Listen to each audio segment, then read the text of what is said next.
I'm not going to say it, a scapegoat.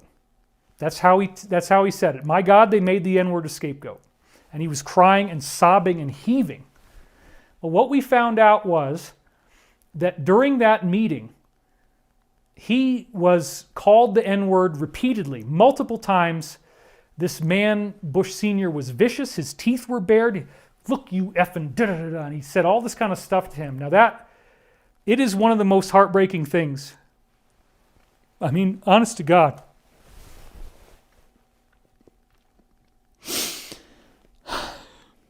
I know this is true, folks. And he did not deserve that. But Obama, what the hell are you doing, man? You need to stop this shit. If you study the letter that I'm talking about, you know what I'm talking about. And if you don't, then I would recommend going and looking. But, they threatened him. And it's very, very sad because they told him that he would be killed if he resisted the plan. And his family made a decision that he was not going to participate in what he wanted to do, which was to bring them down.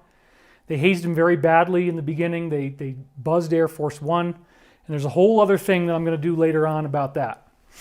But, I mean, you look at the look on this man's face and you think about what he was about to do.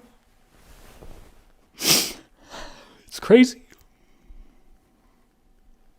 I'm sorry, folks. Sorry.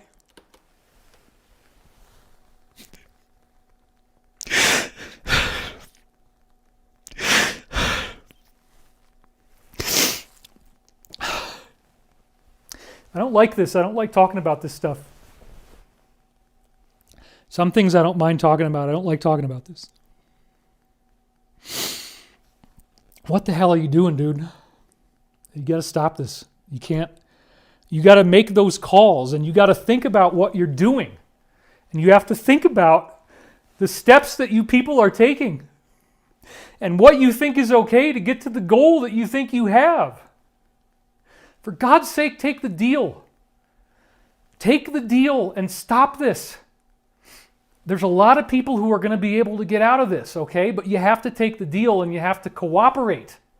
You're going to lose. You're not going to win. It's inevitable. We already know because the future timeline is fixed. This particular timeline that we're on leads to your defeat.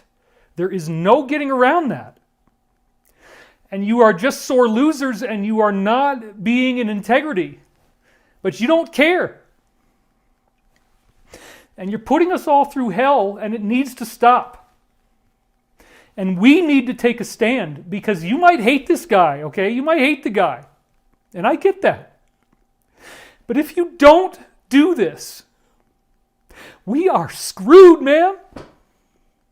So you need to get out there and you need to make that vote happen because they have 80 million false ones. That's what we're seeing. Okay? It's going to be disputed. It's not going to be easy. And they have teams from Nicaragua, El Salvador, Mexico, they brought up here. All right? And they're in position. I don't know how bad it's going to get. They're going to make it so scary to go to a polling place that nobody wants to go to vote because you're going to get shot. That's what they're trying to do, folks. You think this is all natural? You think nobody's coordinating any of this stuff? You think I want to talk about this? You think I want to be up here on this fucking camera talking about this shit? I'm sorry. I didn't know it was going to get like this. I didn't know it was going to get this bad. And I'm the positive guy. I mean, I always try to make it positive. But this is just crazy. And if you can't see what's going on, I'm sorry. If you think this is all natural,